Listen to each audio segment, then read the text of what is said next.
പാർക്കിനെ കണ്ടവള് വല്ലാതെ ഷോക്കായിട്ട് ആദ്യം നോക്കുന്നത് സംഗനെയാണ്. അവനാണെങ്കിൽ കൂളായിട്ട് ഡോർ തുറക്കാൻ ശ്രമിക്കുന്നു.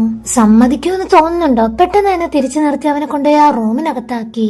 വെറും 10 മിനിറ്റ് ഒന്നും മിണ്ടാതെ ഇവിടെ ഇരിക്കണം പ്ലീസ്. സെയിം പോലെ തന്നെ ജോക്കുവിനും കയ്യിലെടുത്ത് കൊടുക്കും. അവിടെയുള്ള ഫോട്ടോസ് ടോയ്സ് എല്ലാം തന്നെ സെക്കൻഡ്സിനുള്ളിലാണ് അവള് മാറ്റിയത്. ഇപ്പൊ ഡോർ ഓപ്പൺ ആകുമ്പോ പാർക്കാണ് ശരിക്കും സർപ്രൈസ് ആയത്. ഹ്യൂജിൻ എന്താ ഇവിടെ? അതോടെ സംഗന ഒരു കാര്യം മനസ്സിലായി. ഓഫീസിൽ അവളുടെ മാനേജർ, അതായത് അവളുടെ ഫസ്റ്റ് ലവർ, അത് ഇതാണ്. അവള് തന്നെ പലവട്ടം പറഞ്ഞ കാര്യം ഇങ്ങനെ ഓർത്തെടുത്തു. ആ ഫോട്ടോയെ ഓർമ്മ വന്നു. ഈ വോജുനാണ് ആള് മനസ്സിലാവാത്തത്. അവന്റെ ബണ്ണി ടോയ് പാർക്ക് എടുക്കുമ്പോഴേ ചെക്കൻ ഡോറും തുറന്ന് ഓടി വരും. അതെന്റെയാ, എനിക്ക് തന്നേ.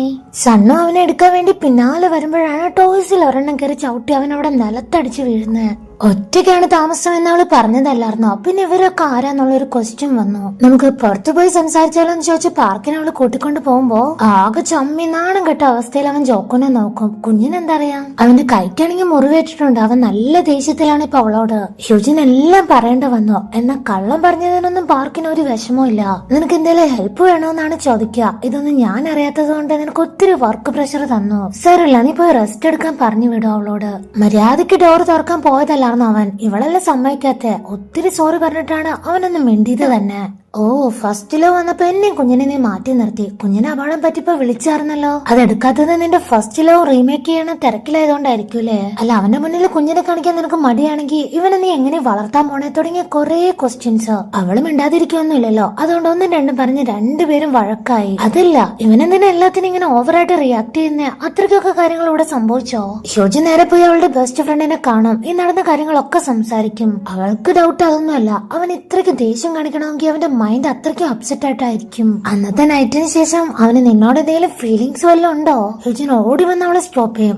മതി, ഒത്തിരി നോവൽ സ്റ്റോറീസ് ഒന്നും എഴുതണ്ട, അതവിടെ തീർന്നു. ജോക്കുന് നല്ല ചുമയുണ്ട്. അതുകൊണ്ട് കൺസ്ട്രക്ഷൻ സൈറ്റിലൊന്നും പോവാതെ ആ ഒരു സ്റ്റുഡിയോ റൂം ഉണ്ടല്ലോ, അതൊക്കെ ക്ലീൻ ചെയ്ത് ഫ്രണ്ട്സിന്റെ അടുത്ത് നടന്ന കാര്യങ്ങളൊക്കെ ഇവനും പറയും. അവരിതെല്ലാം കേൾക്കുമ്പോ തന്നെ ആമയുടെ ഒരു മെസ്സേജ് വരുവാണ്. നീ ഇതുവരെ നിന്റെ വർക്ക് ഫിനിഷ് ചെയ്തില്ലേ? അവളുടെ മാനേജറായിരുന്ന ഇയാൾ ഓർമ്മയുണ്ടോ? ഇയാള് ശരിക്കും പറഞ്ഞ 20 വർഷത്തോളമായി അവളുടെ കൂടെ. പക്ഷെ ഇനി ആളുടെ ആവശ്യമില്ല. പെട്ടെന്ന് റിസൈൻ ചെയ്യേണ്ടി വന്നോണ്ട് ആളും കുറച്ച് അൺഹാപ്പിയാണ്. പിന്നെ സംഘാണ് അവളുടെ ന്യൂ അസിസ്റ്റന്റ്. അന്ന് ജോക്കുവിന് ആക്സിഡന്റ് ആയ ടൈമില് ക്യാമറ എടുക്കാനൊന്നും സമയം കിട്ടിയില്ലല്ലോ. ആമി അതെടുത്തു. അതിലെ ചില റാൻഡം ക്ലിക്സ് അവള് പ്രിന്റ് എടുത്ത് ടേബിളിൽ നിരത്തുവാണ്. എല്ലാം വോജുവിന്റെ ഫോട്ടോസ്. സംഗൻ അവിടെ ജോലി കിട്ടാൻ തന്നെ കാരണം ഈ ഒരു ക്ലിക്കാണ്. അതിലൊരു ജീവൻ ഉണ്ടായിരുന്നു. എന്നിട്ട് അടുത്തതായിട്ട് എടുത്തു വെക്കുന്ന ഫോട്ടോ ആരുടെയാ? നമ്മുടെ ഹ്യൂജിന്റെ. ഇതാരാ? ഗേൾഫ്രണ്ട് ആണോ അല്ലെങ്കിൽ വൈഫ്? അവൻ ലൈറ്റായിട്ട് നെർവസ് ആയാണ് നോ പറഞ്ഞത്. അവന്ന ഡിലേയിൽ തന്നെ ആമിക്ക് കത്തും. ക്യാമറ ലെൻസ് കള്ളം പറയില്ല. നീ എന്താണോ ചിന്തിക്കുന്നത് അതാണ് ഫോട്ടോയിലും തെളിയ. ഒരു ഫോട്ടോഗ്രാഫർ അവന്റെ മനസ്സ്, അവന്റെ ഹൃദയം വെച്ചാണ് ഓരോ ഫോട്ടോസും ക്ലിക്ക് ചെയ്യുന്നത്. ശരി, കൂടുതലൊന്നും സംസാരിക്കാതെ ഒരു ലോഡ് വർക്ക് പ്രപ്പോസൽ എടുത്ത് ടേബിളിൽ വെക്കും. ദേ, ഇതെല്ലാം നിനക്കുള്ളതാ. നോക്കി, നിനക്ക് സ്യൂട്ട് ആവുന്ന വർക്ക് വേണം എടുക്കാൻ. ഇപ്പോഴത്തെ ഫോട്ടോസ് പോലെ ഒരു ജീവൻ എല്ലാ ഫോട്ടോസിലും നിനക്കുണ്ടാവണം. ജോക്കുന്റെ കൈയും പിടിച്ച് തിരിച്ചു വരുമ്പോ അവന്റെ മനസ്സിൽ ആ ഒരു ക്വസ്റ്റ്യൻ തന്നെയാണ്. നിന്റെ ആന്റിയോട് അങ്ങനെ ഒരു അഫെക്ഷൻ എനിക്ക് ഉണ്ടോടാ? ഏയ്, അങ്ങനെയൊന്നും ഉണ്ടാവില്ലായിരിക്കും. ഇവിടെ ഹ്യൂജനാണെങ്കിൽ ഓഫീസിൽ ചെന്നാ പാർക്കിനെ നേരിട്ട് കാണാൻ ഒരു ചമ്മൽ. അവന്റെ തലവട്ടം കണ്ട എവിടെയെങ്കിലും പോയി മറിഞ്ഞിരിക്കും. പക്ഷെ മീറ്റിംഗ് അവിടെ മുങ്ങാൻ പറ്റില്ലല്ലോ. എന്നാലും ഐ കോണ്ടാക്ട് കൊടുക്കാതെ ലാപ്ടോപ്പിൽ നോക്കിയിരിക്കും. പക്ഷെ പാർക്ക് ഡയറക്റ്റ് ആയിട്ട് വന്ന് സംസാരിക്കും. അവളെ നെർവസ് ആക്കാതെ ഒഫീഷ്യൽ കാര്യം മാത്രമാണ് സംസാരിക്കുക. ഹ്യൂജനാണ് ഇപ്പൊ ഏറ്റവും കൺഫ്യൂഷൻ. ഈ സംഘമായിട്ടുള്ള പ്രശ്നം എങ്ങനെ ഒത്തുതീർപ്പാക്കുക എന്നിങ്ങനെ ആലോചിച്ചു വരുന്ന ടൈമിലാണ് ഈ ലേഡി വരുന്നത്. ഇവര് നെയ്ബേഴ്സ് എല്ലാവരും കൂടെ കുട്ടികളെ കൊണ്ട് ഒരു ക്യാമ്പിന് പോകുന്നുണ്ട്. അവൾ ആദ്യം ആലോചിക്കുക ഡോക്ടർ പറഞ്ഞ കാര്യമാണ്. വോജുവിനെ എപ്പോഴും മൈൻഡ് റിലാക്സ് ആക്കി വെക്കണം. സോ അതുകൊണ്ട് പോവാൻ തീരുമാനിച്ചു. പാക്കിംഗ് എല്ലാം തന്നെ കംപ്ലീറ്റ് ആയി. സംഘം ഇപ്പോഴും അവളോട് മിണ്ടിയിട്ടില്ല. ഡോറെല്ലാം അടച്ച റൂമിൽ തന്നെ ഇരിക്കുകയാണ്. അവള് ചെന്ന് അത് മുട്ടും. അവൻ ഡോർ തുറന്നാൽ ഇവള് ഭയങ്കര സോഫ്റ്റ് ആയിട്ട് വിളിക്കുവാണ്. ഞങ്ങളുടെ കൂടെ ഒരു ക്യാമ്പിങ്ങിന് വരാമോ? വോജുവിന്റെ പേര് പറഞ്ഞപ്പോ അവൻ ചാടി കയറി സമ്മതിച്ചു. പക്ഷെ അവസ്ഥ എന്താന്ന് അവൻ അറിയില്ലായിരുന്നു. ആ കാറിലെ സ്വസ്ഥത എന്ന് പറഞ്ഞ സാധനം ഇല്ല. കുട്ടികളുടെ കരച്ചില്, ബഹളം, വാശി. അടുത്തുള്ള ഒട്ടുമിക്കവരും ആ കാറിലുണ്ട്. ചെവിക്ക് സ്വൈര്യം ഇല്ല. ഇതാണോ നിന്റെ പീസ്ഫുൾ ക്യാമ്പിംഗ് എന്ന് ചോദിച്ചാൽ ഹ്യൂജൻ ആണെങ്കിൽ നൈസായിട്ട് ഒരു ചിരിച്ചിരിക്കും. എന്നിട്ട് ചിലപ്പോ ഡെസ്റ്റിനേഷനിൽ എത്തി കിട്ടുമായിരിക്കും സമാധാനം. എന്നാൽ അവിടെ എത്തിയ കടുത്ത പണിയാണ്. ടെന്റ് അടിക്കാനിരുന്ന 3 മണിക്കൂറായി. ഇതുവരെ നടപടിയായിട്ടില്ല. ഹ്യൂജൻ ഒരുപാട് കുറ്റം പറഞ്ഞ സംഘാണെങ്കിൽ വലിയ കാര്യത്തിൽ ആ ഡ്യൂട്ടി ഏറ്റെടുത്തതാണ്. പക്ഷെ അവൻ ചെയ്തു തുടങ്ങിയിട്ട് ഇപ്പൊ 4 മണിക്കൂർ ആവാറായി. ദേ, ഇവൻ വന്ന് ഹെൽപ്പ് വേണമെന്ന് ചോദിച്ചാൽ അവന്റെ ഈഗോ ഹേർട്ടാവൂലോ. അതുകൊണ്ട് സംഘം നോ പറഞ്ഞു. അങ്ങനെ ഹാഫ് ഡേ കുത്തിയിരുന്നിട്ടാണ് ആ ടെന്റ് ഒന്ന് ശരിയാക്കി എടുത്തത് തന്നെ. എന്നിട്ട് അവൻ കുറച്ചു നേരം റെസ്റ്റ് എടുക്കാൻ പോകുമ്പോ ഹ്യൂജൻ വരും. നിനക്ക് ഈ ക്യാമ്പ് ഇഷ്ടപ്പെട്ടോ ഇല്ലയോ എന്ന് എനിക്കറിയില്ല. പക്ഷെ നമ്മൾ വന്ന കാര്യം നടന്നു. വോജി സോഷ്യലി ഇന്ററാക്ട് ചെയ്യുന്നുണ്ട്. മറ്റു കുട്ടികളുമായിട്ട് ഭയങ്കര ഹാപ്പി ഹാപ്പിയാണ് അവൻ. ഇവര് തമ്മിലുള്ള പ്രശ്നം തീർക്കണമെന്ന് രണ്ടുപേർക്കും ആഗ്രഹമുണ്ട്. പക്ഷെ പറ്റിയൊരു സിറ്റുവേഷൻ കിട്ടിയില്ല. അപ്പോഴേക്കും എന്തേലും ബിസി വരും.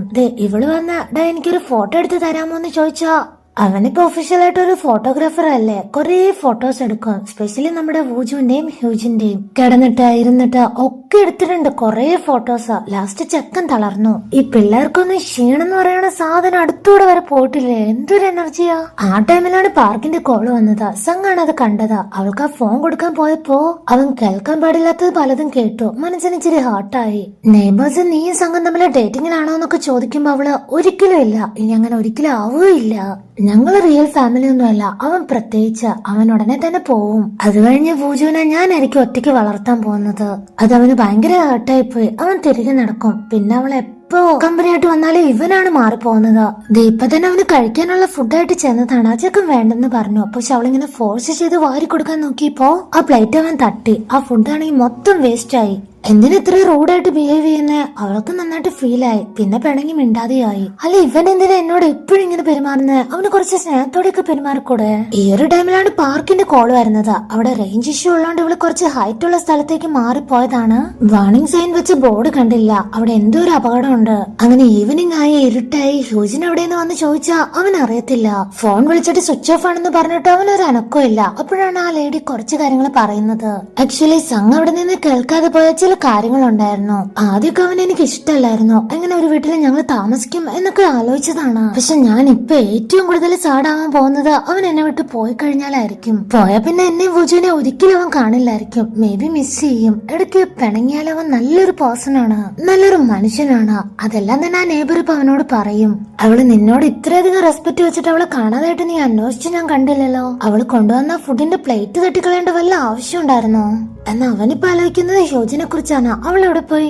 വൂജുവിനെ ഞാൻ വരുന്നത് വരെ നോക്കിക്കോളാൻ പറഞ്ഞ് അവൻ ഇറങ്ങുവാണ്. അവിടെ മൊത്തം അന്വേഷിച്ചു. അവളെ കാണാതെ ഇപ്പൊ ഭയങ്കരമായിട്ട് ടെൻഷൻ ആവുന്നുണ്ട്. ക്യാമ്പിങ്ങിന് നടന്നു പോയ റോഡെല്ലാം തന്നെ ഇവ പിന്നെ പോയി നോക്കി. വഴിയെ പോയ എല്ലാവരോടും അവളെ തിരക്കി. അങ്ങനെ എവിടെയും കാണാതായപ്പോഴാണ് ഹ്യൂജിൻ പോയ ആ വഴിയേയും പോയത്. അവളുടെ പേര് അത് അവൻ മാക്സിമം സൗണ്ടിൽ തൊണ്ട പൊട്ടിയാണ് വിളിച്ചു പോകുന്നത്. അങ്ങനെ ഹോപ്പെല്ലാം നഷ്ടപ്പെടാറായപ്പോ അതിലൊരെണ്ണത്തിന് റിപ്ലൈ വന്നു. അവൾ ആ പരിസരത്ത് തന്നെ എവിടെയോ ഉണ്ട്. അവനുണ്ടായ ആശ്വാസം. ആക്ച്വലി അതൊരു ചെറിയ കേവ് പോലെയുള്ള ഒരു സ്ഥലം. നല്ല വഴുക്കലുണ്ട്. ഹ്യൂജിൻ കാല് തന്നെ വീണതാണ് അത്രയും ദൂരത്തേക്ക്.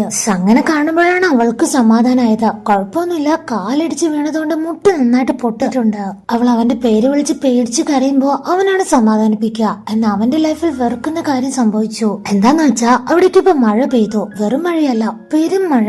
അങ്ങനെ കുറെ നേരം മഴയൊക്കെ നനഞ്ഞ് കിട്ടിയ ഒരു ഷെൽട്ടറിലാണ് അവരിപ്പോ ഉള്ളത്. വൂജു ഉറങ്ങിയെന്നെല്ലാം വിളിച്ച് ചോദിച്ച് ഇപ്പൊ മുറി ഒത്തിരി ആഴത്തിലാണോന്ന് അവൻ ചെക്ക് ചെയ്യാൻ വരികയാണ്.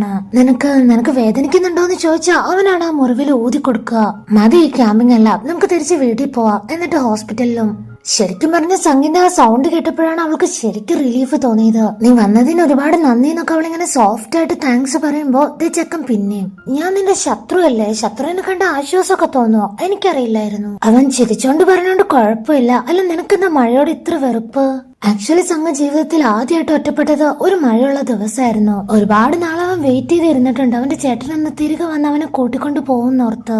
അതൊന്നും ഫലം കണ്ടിട്ടില്ല. പിന്നെ എന്റെ ചേട്ടൻ എനിക്ക് അത്ര നല്ലവനൊന്നും അല്ലായിരുന്നു. അവൻ മഴ മാറിയൊന്ന് നോക്കാൻ വേണ്ടി എഴുന്നേറ്റപ്പോ അവളൊരു വാക്ക് കൊടുക്കുകയാണ്. അതെ, ഞാൻ എന്തായാലും വരൂട്ടോ. എന്നും എനിക്ക് നിന്നെ കാണാനൊന്നും പറ്റിയില്ലെങ്കിലും നിന്നെ തനിച്ചാക്കില്ല, ഇടയ്ക്ക് കാണാൻ വരാം. പിന്നെ എന്നേലും നിനക്ക് മഴയത്ത് ഒറ്റപ്പെടുന്ന ഫീൽ പോലെ വന്നാ നീ എന്നെ വിളിച്ചോ. ഒരു കൊട പോലെ ഞാനുണ്ടാവും അവിടെ. അത് അവന് കൊടുത്തൊരു ഹോപ്പ്, കംഫർട്ട്, റിലീഫ്. അത് പറഞ്ഞറിയിക്കാനാവില്ല. ഹ്യൂജിനിപ്പോ കാല് വയ്യല്ലോ, അതുകൊണ്ട് അവളെ തോളിലിരുത്തി നടന്നു വരികയാണ് രണ്ടുപേരും. അവള് ഹാപ്പി, അവന് ഹാപ്പി. നിനക്ക് തീരെ കനമില്ലാട്ടോ. എനിക്ക് ഒരാളെ എടുത്തിട്ടുണ്ടെന്ന് പോലും തോന്നുന്നില്ല. അതെല്ലാം വിട, നമ്മൾ ഇത്രയും കമ്പനി ആയില്ലേ, ഏകദേശം സെയിം ഏജും ആണ്. നമുക്ക് എന്തുകൊണ്ട് ഫ്രണ്ട്സ് ആയിക്കൂടാ? അന്ന് ചെക്കന് താല്പര്യമില്ല. അവൻ നോ പറഞ്ഞു. അപ്പൊ അവൾക്കും ഇഷ്ടമല്ല. താഴെ ഇറക്കിക്കേ, എന്നെ താഴെ ഇറക്ക്. ഫ്രണ്ട്സ് അല്ലാത്ത ഒരാളുടെ കൂടെ ഞാനില്ലെന്ന് പറഞ്ഞ അവള് വാശി പിടിക്കുമ്പോ അവൻ സമ്മതിക്കും. Okay friends. ക്യാമ്പിങ്ങിനുണ്ടായിരുന്നവരോടൊക്കെ ബായ് പറഞ്ഞ അവള് നേരെ വീട്ടിലോട്ട് പോവാണ്. ഹ്യൂജിൻ ഉറങ്ങുന്നത് പോലെ വേണമെങ്കിൽ സംഗന് ഉറങ്ങായിരുന്നു. പക്ഷെ അവനാണെങ്കിൽ വൂജുവിന് കമ്പനി കൊടുക്കുവാണ്. പുറത്തുള്ള ഓരോ കാര്യങ്ങളും എക്സ്പ്ലെയിൻ ചെയ്ത് അവന് പറഞ്ഞു കൊടുക്കും. സ്ഥലം എത്താറേ, നിനക്ക് ഹോസ്പിറ്റലിൽ പോണെന്നൊരു 10 തവണയെങ്കിലും ചോദിച്ചിട്ടുണ്ടാവും. അതിന്റെ ഒന്നും ആവശ്യമില്ലെന്നാണ് അവള് പറഞ്ഞത്. അവിടെ വീടെത്താറായപ്പോ പാർക്കിനെ കാണും. അവൾ ഇത്ര നേരം വിളിച്ചോണ്ടിരിക്കുകയായിരുന്നു, കിട്ടുന്നില്ല. ആ ഒരു ടെൻഷനിൽ അവള് കാണാൻ വേണ്ടി വന്നതാണ്. വീണ് പരുക്ക് പറ്റിയെന്ന് അറിയുമ്പോ അവനും വറീഡ് ആവുകയാണ്. സംഗനോട് കുഞ്ഞിനെ കൊണ്ട് പൊയ്ക്കോളാൻ പറയും. അത് അവന് ഇഷ്ടായില്ല. കുറച്ച് ജലസായിട്ടാണ് കയറി പോവാ. വിളിച്ചിട്ട് കിട്ടിയില്ലെങ്കിൽ കാണാൻ വരുമോ? ഇവൻ ഇത്രക്ക് റൊമാൻറ്റിക് ആണോ? എന്നാ അതിലും കൂടുതൽ ജലസായത് അവര് രണ്ടുപേരും കൂടെ ഇപ്പൊ ഹോസ്പിറ്റലിലേക്ക് പോയപ്പോഴാണ്. ഇതിപ്പോ സെക്കൻഡ് ടൈമാണ് പാർക്ക് അവളെ കൊണ്ട് ഹോസ്പിറ്റലിലേക്ക് വരുന്നത്. ഇനി തേർഡ് ടൈം കൂടെ ഞാൻ വരേണ്ടി വരരുത്, സ്ട്രിക്റ്റ് ആയിട്ട് വാൺ ചെയ്യും. നാളെ നമുക്കൊരു ലഞ്ചിന് പോയാലോന്ന് ചോദിച്ചാ അവളാണെങ്കിൽ ഓ അതിനെന്താ, പക്ഷെ വോജു എന്റെ കൂടെ ഉണ്ടാവും അവള് പറയുമ്പോ അത് അവനൊരു പ്രശ്നേ അല്ല. അവനാണെങ്കിൽ വോജുവിനന്ന് കണ്ടപ്പോ ഭയങ്കരമായിട്ട് ഇഷ്ടമായി. ചെക്കൻ ഭയങ്കര ക്യൂട്ടാണ്. പ്രശ്നം മൊത്തം ആർക്കാ, നമ്മുടെ സംഗിന. അവനിപ്പോ കിടന്നിട്ട് പോലും ഉറക്കം വരുന്നില്ല. പാർക്ക് റിട്ടേൺ വീടെത്തുമ്പോ അവനും ചെറുതായിട്ട് ജലസാവുകയാണ്. സംഗായിട്ട് ഹ്യൂജിൻ എത്ര പെട്ടെന്ന് ക്ലോസ് ആവുന്നേ. അവര് പുറത്തു നിന്ന് അത്രയും സന്തോഷത്തോടെ സംസാരിക്കുന്നത് അവൻ കണ്ടായിരുന്നു. കിട്ടിയത് നെക്സ്റ്റ് ഡേ. സംഗിന് നല്ല ക്ഷീണമുണ്ട്. മഴ നനഞ്ഞിട്ട് ഇപ്പൊ പനി പിടിച്ച മട്ടാണ്. ഉച്ചയാവാറായപ്പോഴാണ് അവൻ എഴുന്നേറ്റത്. അവളെപ്പോഴേക്ക് റെഡിയായി കഴിഞ്ഞു. പാർക്കിന്റെ കൂടെ ചെറിയൊരു ട്രീറ്റ് ഉണ്ട്. അതിനെന്തിനാ വോജു എന്ന് ചോദിച്ചാ വീക്കെൻഡ് അല്ലേ, അവനും വന്നോട്ടെ. സംഘ അവിടെ നിന്ന് ചുമക്കുന്നത് കണ്ട് അവളും വറിയിടാവുന്നുണ്ട്. കോൾഡിനുള്ള മെഡിസിൻ എടുത്ത് തരട്ടേന്ന് ചോദിച്ചാ ചെക്കൻ ഇച്ചിരി പണക്കത്തിലാണല്ലോ. വേണ്ട വേണ്ട നീ പൊക്കോ, അവൻ വെയിറ്റിംഗ് ആയിരിക്കും, അവനെ വെറുതെ മുഷിപ്പിക്കണ്ട. ഇൻഡയറക്റ്റ് ആയിട്ട് കുത്തി നമ്മുടെ ജോക്കുന്റെ ഫേവറേറ്റ് ബണ്ണി ഉണ്ടല്ലോ അതെടുത്ത് കൊടുക്കുവാണ്. ആക്ച്വലി അവള് പോയിട്ട് പിന്നെയും തിരിച്ചു വരും. നിനക്ക് എന്തെങ്കിലും എമർജൻസി ഉണ്ടെങ്കിൽ എന്നെ വിളിക്കണം, ഞാൻ ഉടനെ തന്നെ വന്നേക്കാം. ഒരു പാതി മനസ്സോടെയാണ് അവള് പാർക്കിന്റെ ഒപ്പം പോകുന്നത്. അവനാണെങ്കിലോ ഓഫീസ് വെയർ എല്ലാം മാറ്റി കോളേജിൽ എങ്ങനെയാണോ അതുപോലെ ചുള്ളനായിട്ടാണ് വന്നിരിക്കുന്നത്. മാത്രല്ല നമ്മുടെ വോജുവിനൊരു ഗിഫ്റ്റും ഉണ്ട്, പുതിയൊരു ടോയ്. പിന്നെ കാറിലാണെങ്കിലോ ബേബീസിനെല്ലാം ട്രാവൽ ചെയ്യാൻ പറ്റുന്ന തരത്തിലുള്ള ഒരു സീറ്റും സെറ്റപ്പ് ആക്കി. വോജു വരുന്നോണ്ട് അവന് കംഫർട്ടബിൾ ആവാൻ വേണ്ടി മേടിച്ചതാണ്. ഇവർക്കിപ്പോ സംസാരിക്കാൻ പണ്ടത്തെ എത്രയോ കാര്യങ്ങളുണ്ട്. കോളേജിൽ ഒരുപാട് വിശേഷങ്ങളുണ്ട്. പിന്നെ ഹോട്ടലിലാണെങ്കിലോ ഇവർക്ക് മാത്രമായിട്ട് സ്പെഷ്യൽ റിസർവേഷൻ. ഇതൊക്കെ എന്തിനാന്ന് ചോദിച്ചാ അവൻ കാഷ്വലായിട്ട് പറയും, ഞാൻ ഇവിടെ ഷെഫായിട്ട് വർക്ക് ചെയ്തേ, ഇതൊന്നും വലിയ കാര്യമാക്കണ്ട. നിനക്ക് എന്റെ കൂടെ ഇരുന്ന് ഫുഡ് കഴിക്കുമ്പോ എന്തെങ്കിലും നൊസ്റ്റാൾജിയ ഫീൽ ചെയ്യുന്നുണ്ടോ? നമ്മൾ കോളേജിൽ എന്നും ചായ കുടിക്കാൻ പോകാറുള്ള ഒരു സ്പോട്ട് ഇല്ലായിരുന്നോ?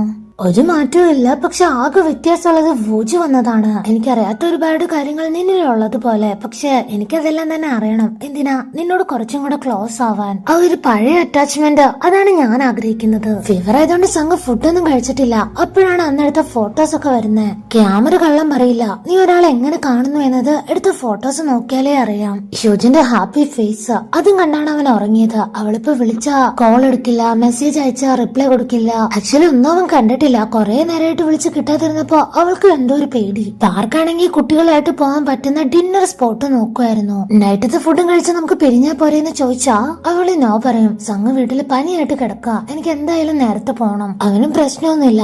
ആക്ച്വലി ഈ സംഘിന്റെ ചൈൽഡ്ഹുഡ് മെമ്മറീസ് അവൻ അനുഭവിച്ച ആ ഒരു ട്രോമ, അതിന്റെ ഭാഗമാണല്ലോ മഴ. അതുകൊണ്ട് അവൻ എപ്പോഴും ആ മഴ നനഞ്ഞ പനി പിടിക്കും, പെട്ടെന്ന് അപ്സെറ്റ് ആവും. അവന്റെ ബോഡി അതിനെ റിക്കവർ ചെയ്യാറില്ല. അങ്ങനെ ക്ഷീണിച്ചാണ് കിടന്നുറങ്ങിയത്. എപ്പോഴും അവൻ കണ്ണു തുറന്ന് നോക്കിയ ആ റൂമിലെ ഒരു കോർണറില് നമ്മുടെ ഹ്യൂജൻ ഇരിക്കുന്നുണ്ട്. നൈറ്റ് അവനെ ടേക്ക് കെയർ ചെയ്തത് അവളാണ്. എന്തെങ്കിലും എമർജൻസി വന്നാലോ എന്ന് പേടിച്ച് കുറച്ച് മാറി ആ ഒരു റൂമിൽ തന്നെയാണ് അവൾ ഉറങ്ങിയതും. ഇപ്പൊ ടെൻസ്ഡ് ആയിട്ട് അവന്റെ അടുത്തേക്ക് വന്ന 39 ഡിഗ്രി പനിയാണ് നിനക്ക് രാത്രിയിൽ പനിച്ച്. ഇപ്പൊ എങ്ങനെയുണ്ട്, നീ ഓക്കെ ആണോ, ഹോസ്പിറ്റലിൽ പോണോന്ന് ചോദിച്ചാ അവൻ അവളെ തന്നെയാണ് ശ്രദ്ധിച്ചോണ്ടിരിക്കുന്നത്. നിനക്കറിയാലോ എനിക്ക് ഏറ്റവും വെറുപ്പ് കാത്തിരിക്കുന്നതാണെന്ന്. നിന്നെ എനിക്ക് ഇഷ്ടാ, അതാ നീ ലേറ്റ് ആവുമ്പോഴൊക്കെ എനിക്ക് സഹിക്കാൻ പറ്റാത്ത. സംഗമന്റെ മനസ്സിലുള്ള കാര്യങ്ങൾ പറയുന്നത് കാണിച്ചാണ് ഈ ഒരു എപ്പിസോഡ് ഉണ്ടാവുന്നത്.